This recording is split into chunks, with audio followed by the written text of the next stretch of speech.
Hi, this is April with the Vocal Veteran. I have made this video with screenshots of the entire process of applying for disability compensation on VA.gov. This is the way that I applied for most of my disability ratings before I became a claims agent. It's really easy and straightforward, and I want to walk you through it so you can do this as well. So first, you need to sign in to VA.gov. If you're not familiar with that, I have a video on that. I will link it here.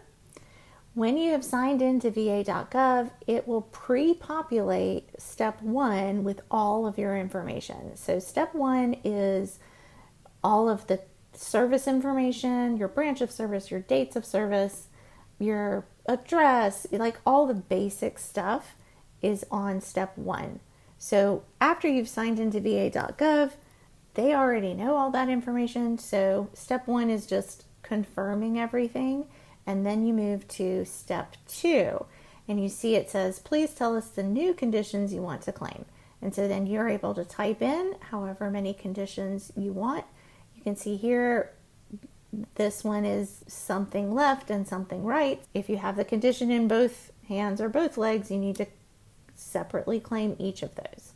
Next, we have follow-up questions about each of the disabilities you've listed. And you can see the green box here. It says your application has been saved, and then it gives you a time and date stamp on that. So if at any point you get distracted or need to go find out some information, you're good. Like, it's saved. You can come back to it days later, weeks later even. Now it's asking about the first condition that I listed. And there are several options here. The first is my disability was caused by an injury or exposure during my military service. The second is my disability was caused by another service-connected disability I already have. For example, I have a limp that caused lower back problems. The third is my disability or condition existed before I served in the military, but it got worse because of my military service. And the fourth option is my disability was caused by an injury or event that happened when I was receiving VA care. Now, for any of these options, you also have to briefly describe the injury in the box below. So it can be simple, just 1 or 2 sentences, but they don't let you get away with it. You have to write something in that box. You can see here. This is one, I guess I forgot to blur this out, jaw condition. So for my jaw condition, I was submitting a personal statement. I didn't want to also put something here, but it gave me a warning that it was required and I had to. So for this one, this is a secondary service connection. So in other words, I have a service-connected condition, and then this condition developed because of my service-connected condition. So secondary service connection. It then, go back here. It then asks you in the drop-down menu to choose the disability that caused the new disability you're claiming. And then again, you have to briefly describe it. So it's going to do this for each of the disabilities you claimed. And then you move on to, it asks if you've ever been a POW, if you would like to learn about additional benefits. So if any of your service-connected conditions necessitate you needing to adapt your home or vehicle, or if you're so bad that you need people to come to your home to care for you and that kind of thing, then you would click yes. For my purposes, I clicked no here. So now it's going to summarize all the disabilities, and if it's correct, then you continue. Now we're on to step 3. Is there any evidence you'd like us to review as part of your claim? Yes, absolutely. You want to be submitting evidence. And what type of evidence? It could be private medical records. It could be supporting statements or other evidence. It could be VA medical records, although they already have access to your VA medical records, so you don't need to submit that. They're going to get that on their own. Do you want to upload your private medical records? Yes.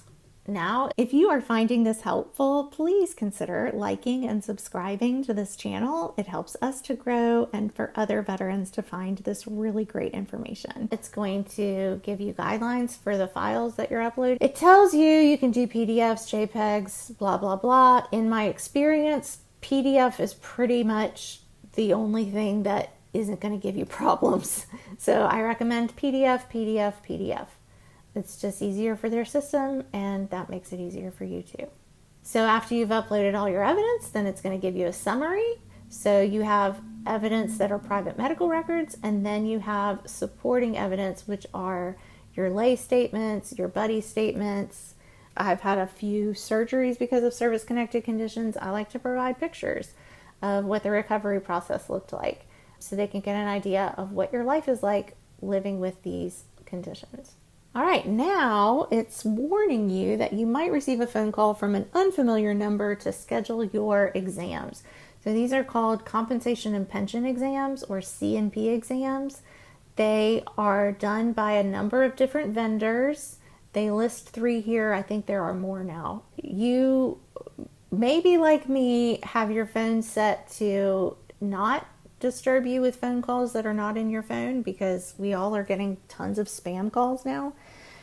Once you have submitted a VA claim, you need to turn that feature off so that you can get calls that are not in your phone, because they are going to call you to schedule an exam.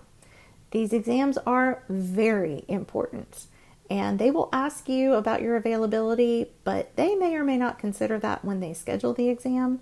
And once you are scheduled for the exam, it is extremely difficult to get it rescheduled.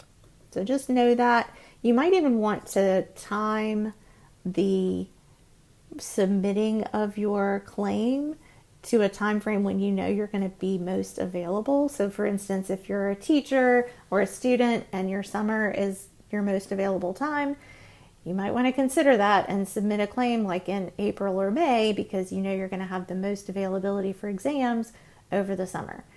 Typically, at least at the time of this recording, once you submit your claim, they are scheduling exams within 4 to 6 weeks from that time. So if you know you're going to be doing international travel or moving or switching jobs or anything like that, you might want to time things a little differently so that you're most available for your claims. Now, step 4, they're going to ask you or verify your checking account number or whatever the account is that you want your disability payments to go to. So again, you just verify that is correct. And then they're asking additional information like, are you homeless? Again, this is something that would move you to the front of the line if you are homeless or are going to become homeless. Also, if you are terminally ill, this is going to move you to the front of the line. And if you're currently a VA employee, then they have to take special care to make sure that there is nobody looking at your record that shouldn't be looking at your record. Do you want to apply using the fully developed claim program? Yes. That's why you have uploaded all your supporting documents. That's why you give them your medical records yourself instead of having them request them. If you have VA request your medical records, they will do it. It will take a long time, and your medical professionals may or may not provide your medical records. They are notoriously difficult, so it's always better to do this yourself. Now you're going to get a chance to review your application. The veteran details, which was step 1, your disabilities, which is step 2, your supporting evidence, which was step 3, and any additional information, which was step 4, and then you have to check this box that you've read and accept the privacy policy. And then you submit your application. Yay! And you should see this screen where it says compensation claim received. It'll give the date and that it's under initial review. Then you can check your claim or appeal status. And that's where you can see the type of claim you submitted, what you claimed, if it was secondary condition, new condition, an increase of something that was already service connected, and you can get a more detailed look at where it is in the process. Also, if you run across more evidence after you've submitted your claim, you can continue submitting supporting documents for the claim while it is open. If you know that you don't have any more supporting documents, you can ask for your claim decision. And that's it. That is how you complete a disability claim online on VA.gov. If your claims decision comes back and it is less than favorable, you might consider working with a claims agent. An application is linked in the description of this video.